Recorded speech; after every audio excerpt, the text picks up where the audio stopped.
I think I already did a video on this one, but the nuclear football.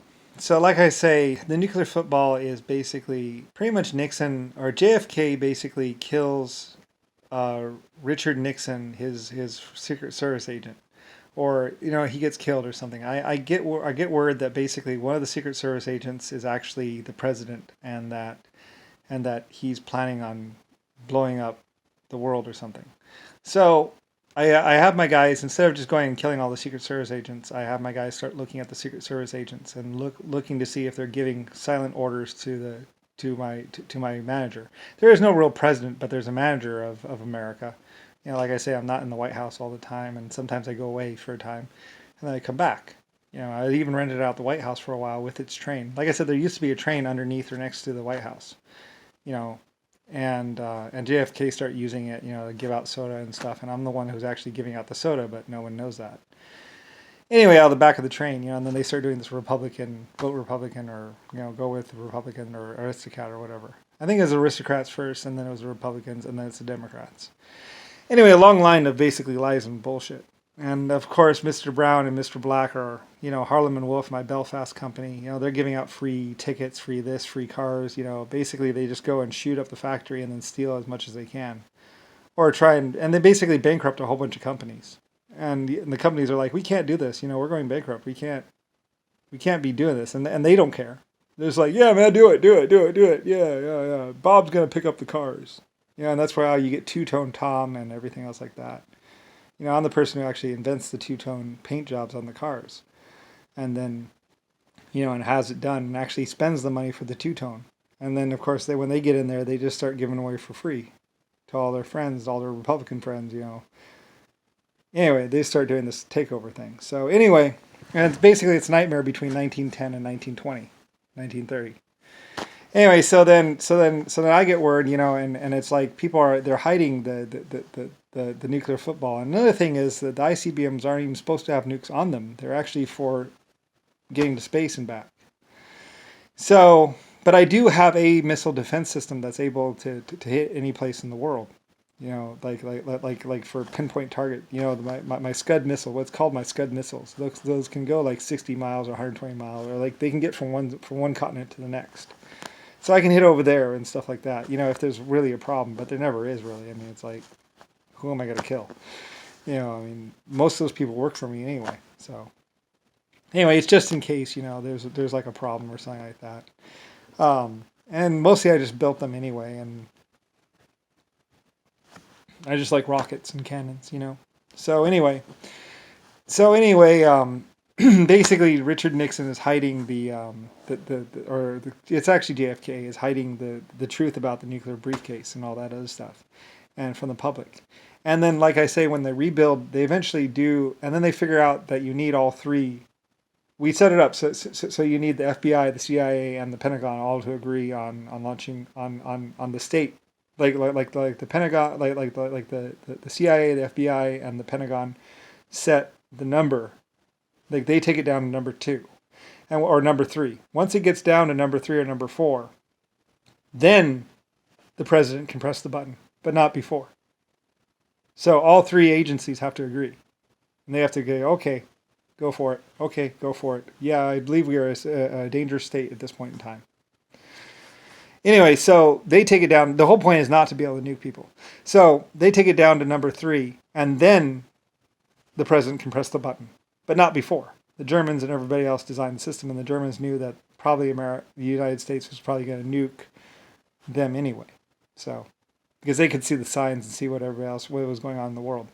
So anyway, so then they redesigned the nuclear football for the new president. Nixon gets all pissed off because he finally presses the button. He's threatening the people, and then he presses the button, and then he finds out he realizes that it won't work unless it's already down there at that state.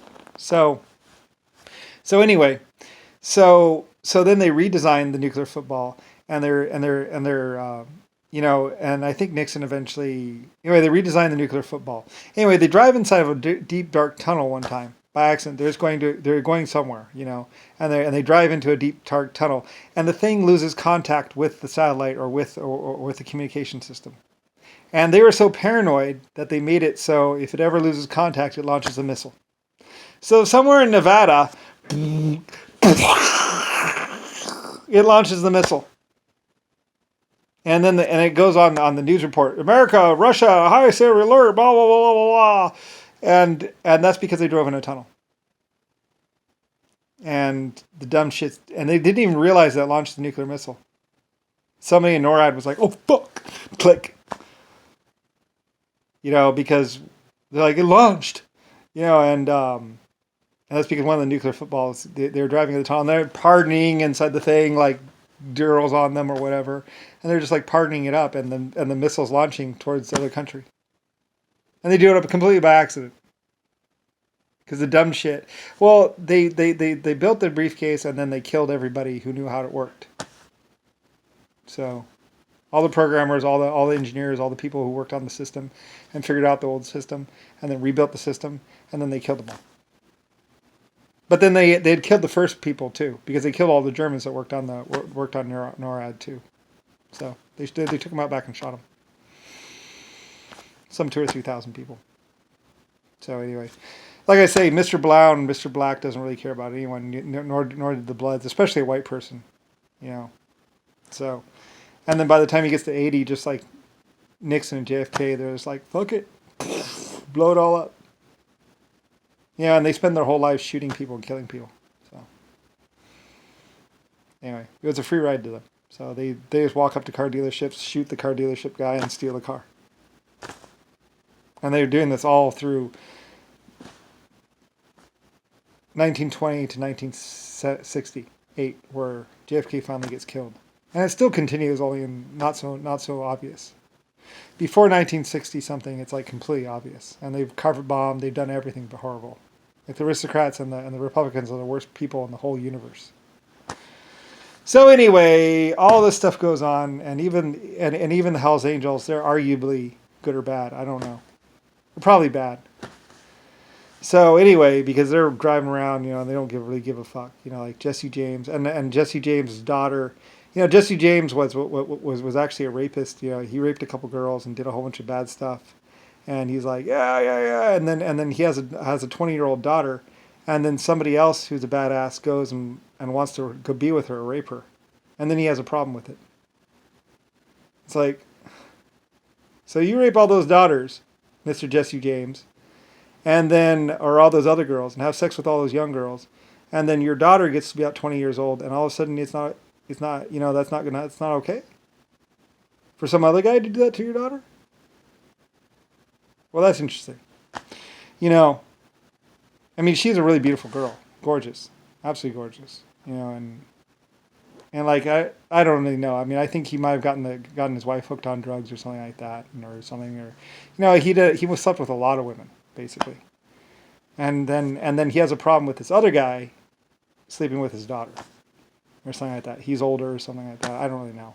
I don't really care. It's like, you know what? There's so much shit going on. Carpet bombing to try and get a nuclear, like the reactor underneath China. They carpet bomb it on purpose to try and get it to go off. That doesn't set it off. So then they go in there and they try and get to the bunker doors. And there's this big old shootout, and they eventually do actually get in and breach it. And this big old battle and war or something in China, basically, at the Forbidden Palace. And it's been burned down like 3 times and destroyed. So, and rebuilt. So, I mean, like, all this stuff happens. And it's like, wow. Between Mr. Brown, JFK, Richard Nixon, and everybody else. And Richard Nixon, women are fucking scared of Richard Nixon because he just goes around chopping off arms and whatever. He'll do anything. He'll kill your mother, he'll kill your brother, he'll kill your sister. And he did. Chopped off their arms. Or chopped off their head. And he just had that many people around him that they protected him. So, anyway, all this stuff is going on. And it's like, just chaos.